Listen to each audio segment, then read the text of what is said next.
ओम शांति। 9 फरवरी 2024 की मधुर महावाक्य। मीठे बच्चे, शिव जयंती पर तुम खूब धूमधाम से निराकार बाप की बायोग्राफी सबको सुनाओ। यह शिव जयंती ही हीरे तुल्य है। प्रश्न: तुम ब्राह्मणों की सच्ची दिवाली कब है और कैसे? उत्तर: वास्तव में शिव जयंती ही तुम्हारे लिए सच्ची सच्ची दिवाली है, क्योंकि शिव बाबा आकर तुम आत्मा रूपी दीपक को जगाते हैं।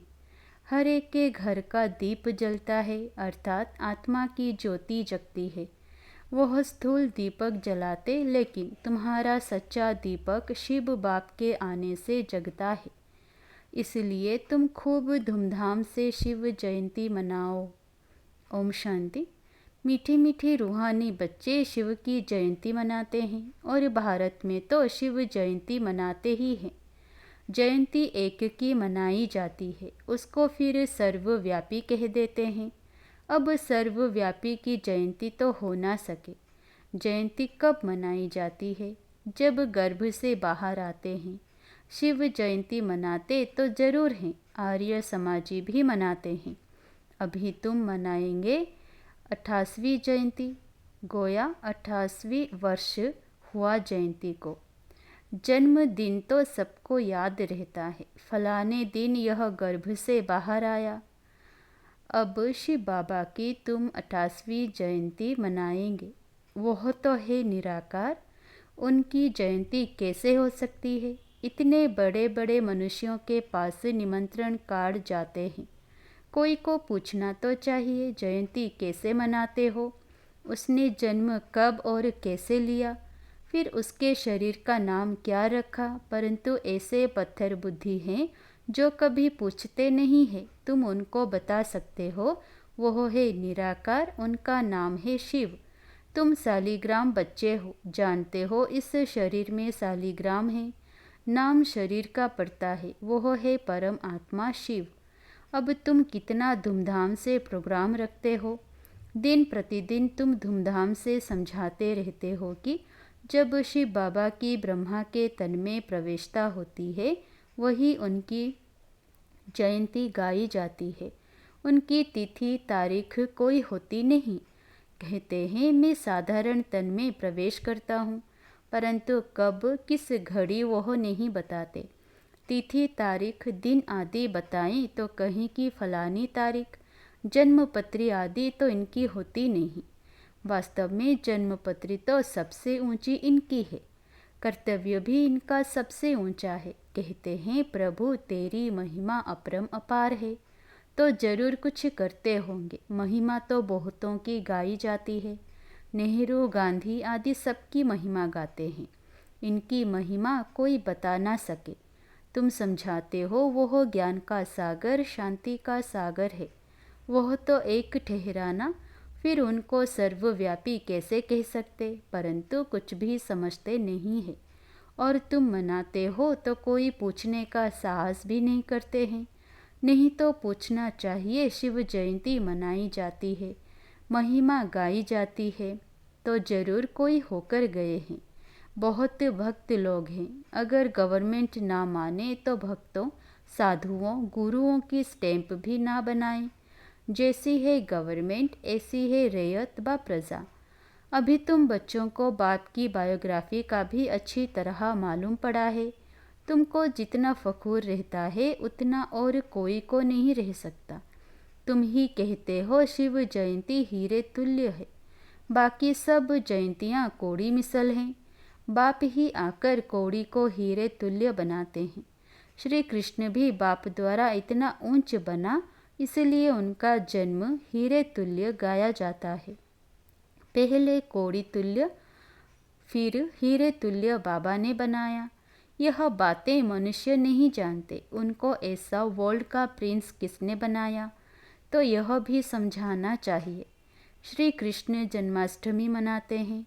बच्चा तो माता के गर्भ से ही बाहर निकला, उनको टोकरी में ले गए। अब श्री कृष्ण तो वर्ल्ड प्रिंस था, फिर उनको डर काहे का? वहाँ कंस आदि कहाँ से आया? यह सब बातें शास्त्रों में लिख दी है। अब तुमको अच्छी रीति समझाना चाहिए। समझाने की युक्तियाँ बहुत अच्छी चाहिए। सब एक जैसा नहीं पढ़ा सकते। युक्ति युक्त ना समझाने से और ही डिससर्विस होती है। अब शिव जयंती मनाई जाती है तो जरूर शिव की ही महिमा करेंगे। गांधी जयंती पर गांधी की ही महिमा करेंगे और कुछ सूझेगा नहीं। अब शिव जयंती तुम मनाते हो तो जरूर उनकी महिमा, उनकी बायोग्राफी व जीवन चरित्र भी होगा। तुम उस दिन उनका ही जीवन चरित्र बैठ सुनाओ। जैसे बाप कहते हैं, मनुष्य कोई पूछते भी नहीं है कि शिव जयंती कैसे शुरू हुई। उसका कुछ भी वर्णन है नहीं। उनकी महिमा तो अपरंपार गाई जाती है। शिव बाबा को भोलानाथ कह बहुत महिमा करते हैं। वह तो भोला भंडारी है। वह लोग शिव शंकर कह देते हैं। शंकर को भोलानाथ समझ लेते हैं। वास्तव में भोलानाथ शंकर तो नहीं लगता। उनके लिए तो कहते हैं, आंख खोली तो विनाश हुआ। धतूरा खाते उनको फिर भोलानाथ कैसे कह सकते हैं। महिमा तो एक की ही होती है। तुमको शिव के मंदिर में जाकर समझाना चाहिए। वहाँ बहुत लोग आते हैं तो शिव का जीवन चरित्र सुनाना है। कहते हैं भोला भंडारी शिव बाबा। अब शिव और शंकर का भेद भी तुमने ही बताया है। शिव की पूजा होती है शिव के मंदिर में, तो वहाँ जाकर तुमको शिव की जीवन कहानी बतानी है। जीवन कहानी अक्षर सुनकर कोई का माथा ही चक्रित हो जाएगा कि शिव की जीवन कहानी कैसे सुनाएंगे। तो मनुष्य वंडरफुल बात समझ बहुत आएंगे। बोलो, निमंत्रण पर जो आएंगे उनको हम निराकार परमपिता परमात्मा की जीवन कहानी बताएंगे। गांधी आदि की भी बायोग्राफी सुनते हैं ना। अभी तुम महिमा करेंगे शिव की तो मनुष्यों की बुद्धि से सर्वव्यापी की बात उड़ जाएगी। एक की महिमा फिर दूसरे से मिल ना सके। यह जो मंडप बनाते हैं व प्रदर्शनी करते हैं, वह कोई शिव का मंदिर तो है नहीं। तुम जानते हो, सच्चा सच्चा शिव का मंदिर वास्तव में यह है, जहाँ रचता खुद बैठ रचता और रचना के आदि मध्य अंत का राज समझाते हैं। तुम लिख सकते हो रचता की जीवन कहानी और रचना के आदि मध्य अंत का राज अथवा हिस्ट्री सुनाएंगे। हिंदी अंग्रेजी में लिखत हो। बड़े बड़े के पास जाएंगे तो वंडर खाएंगे कि यह कौन है जो परमपिता परमात्मा की बायोग्राफी बताते हैं। सिर्फ रचना के लिए तुम कहेंगे तो समझेंगे प्रलय हुई फिर नई रचना रची। परंतु नहीं, तुमको तो समझाना है बाप पतितों को आकर पावन बनाते हैं। तो मनुष्य वंडर खाएंगे। शिव के मंदिर में भी बहुत आएंगे। हॉल व मंडप बड़ा होना चाहिए। भल तुम प्रभात फेरी निकालते हो, उसमें भी यह लक्ष्मी नारायण का राज्य किसने स्थापन किया, उन्हों को यह समझाना है। निराकार शिव बाबा जो सभी आत्माओं का बाप है, वो ही आकर राजयोग सिखाते हैं। ऐसे ऐसे विचार सागर मंथन करना चाहिए कि कैसे शिव के मंदिर में जाकर सर्विस करनी है चाहिए। शिव के मंदिर में सवेरे पूजा करते हैं, घंटे आदि भी सवेरे बजते हैं। शिव बाबा भी प्रभात के समय आते हैं। आधी रात नहीं कहेंगे, उस समय तुम ज्ञान भी नहीं सुना सकते हो, क्योंकि मनुष्य सोए रहते हैं। रात को फिर भी मनुष्यों को फुर्सत होती है, बत्तियां आदि भी जलती है, रोशनी भी अच्छी करनी चाहिए। शिव बाबा आकर तुम आत्माओं को जगाते हैं। सच्ची दीपावली तो यह है, हर एक के घर का दीप जलता है, यानी आत्मा की ज्योति जगती है। वह तो घर में स्थूल दीपक जलाते हैं, परंतु दीपावली का वास्तव में अर्थ यह है। कोई कोई का दीपक तो बिल्कुल जगता नहीं। तुम जानते हो हमारा दीपक कैसे जगता है। कोई मरता है तो दीवा जलाते हैं कि अंधियारा ना हो, परंतु पहले तो आत्मा का दीपक जगे तब अंधियारा ना हो, नहीं तो मनुष्य घोर अंधियारे में है। आत्मा तो सेकंड में एक शरीर छोड़ दूसरा लेती है। अंधियारे आदि की इसमें बात ही नहीं, यह भक्ति मार्ग की रस्म है।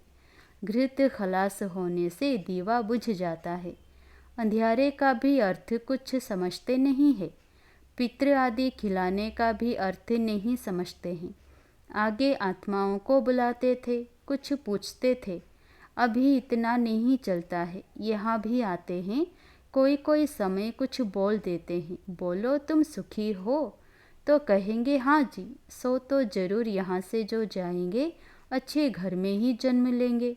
जन्म जरूर अज्ञानी के घर में लेंगे, ज्ञानी के घर में तो जन्म ले नहीं सकते, क्योंकि ज्ञानी ब्राह्मण तो विकार में जा नहीं सकता, वह तो पवित्र है। बाकी हाँ, अच्छे सुखी घर में जाकर जन्म लेंगे। विवेक भी कहता है जैसी अवस्था वैसा जन्म।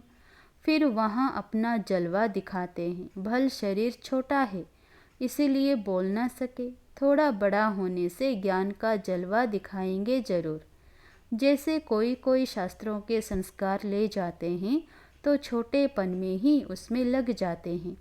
यहाँ से भी नॉलेज ले जाते हैं तो जरूर महिमा निकलेगी। तुम शिव जयंती मनाते हो, वह लोग कुछ अर्थ नहीं समझ सकते हैं। पूछना चाहिए, अगर वह सर्वव्यापी है तो जयंती कैसे मनाएंगे। अब तुम बच्चे पढ़ रहे हो, तुम जानते हो वह बाप भी है, टीचर भी है, सतगुरु भी है। बाबा ने समझाया है, सिख लोग भी कहते हैं सत्य श्री अकाल है। अब वास्तव में अकाल मूर्त तो सब आत्माएं हैं, परंतु एक शरीर छोड़ दूसरा लेते हैं, इसलिए जन्म मरण कहा जाता है। आत्मा तो वही है, आत्मा 84 जन्म लेती है। कल्प जब पूरा होता है तो खुद ही आकर बताते हैं कि मैं कौन हूँ, मैं कैसे इनमें प्रवेश करता हूँ, जिससे तुम आपे ही समझ जाते हो। पहले नहीं समझते थे। हाँ, परमात्मा की प्रवेशता है, परंतु कैसे, कब हुई, कुछ भी समझते थोड़े ही थे। दिन प्रतिदिन तुम्हारी बुद्धि में यह बातें आती रहती है, नई नई बातें तुम सुनते रहते हो। आगे थोड़े ही दो बाप का राज समझाते थे, आगे तो जैसे बेबियाँ थी।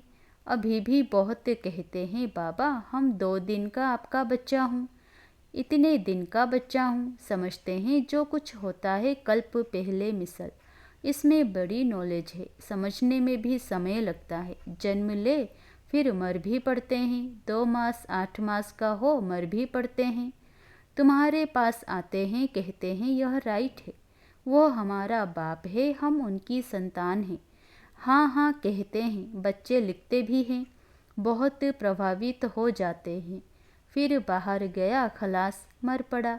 फिर आते ही नहीं तो क्या होगा, या तो पिछाड़ी में आकर रिफ्रेश होगा या तो प्रजा में आ जाएगा। यह सब बातें समझानी है। हम शिव जयंती कैसे मनाते हैं, शिव बाबा कैसे सद्गति करते हैं। शिव बाबा स्वर्ग की सौगात ले आते हैं।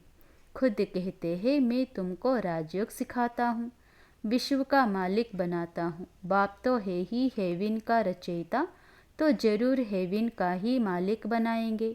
हम उनकी बायोग्राफी बताते हैं, कैसे स्वर्ग की स्थापना करते हैं, कैसे राजयोग सिखाते हैं। आकर सीखो, जैसे बाप समझाते हैं वैसे बच्चे नहीं समझा सकते हैं क्या। इसमें बहुत अच्छा समझाने वाला चाहिए। शिव के मंदिर में बहुत अच्छा मनाते होंगे, वहाँ जाकर समझाना चाहिए। लक्ष्मी नारायण के मंदिर में अगर शिव की जीवन कहानी सुनाएंगे तो किसी को जचेगी नहीं, ख्याल में नहीं आएगा। फिर उन्हों को अच्छी रीति बुद्धि में बिठाना पड़े। लक्ष्मी नारायण के मंदिर में बहुत आते हैं, उन्हों को लक्ष्मी नारायण राधे कृष्ण का राज समझा सकते हो। उनका अलग अलग मंदिर होना नहीं चाहिए। श्री कृष्ण जयंती पर तुम श्री कृष्ण के मंदिर में जाकर समझाएंगे। कृष्ण ही गोरा, कृष्ण ही सांवरा क्यों गाया जाता है। कहते हैं गावड़े का छोरा। गावड़े में तो गाय बकरियां चराते होंगे ना। बाबा फील करता है हम भी गावड़े के थे, ना टोपी ना जूती। अब स्मृति आती है हम क्या थे, फिर बाबा ने आकर प्रवेश किया है। तो यह बाप का लक्ष्य सबको मिले कि शिव बाबा को याद करो, वो ही सद्गति दाता है। तुम रामचंद्र की भी जीवन कहानी बता सकते हो, कब से उनका राज्य शुरू हुआ, कितना वर्ष हुआ, ऐसे ऐसे ख्यालात आने चाहिए। शिव के मंदिर में शिव की बायोग्राफी सुनानी पड़े, लक्ष्मी नारायण के मंदिर में लक्ष्मी नारायण की महिमा करनी पड़े, राम के मंदिर में जाएंगे तो राम की जीवन कहानी सुनाएंगे। अब तुम पुरुषार्थ कर रहे हो देवी देवता धर्म स्थापन करने का।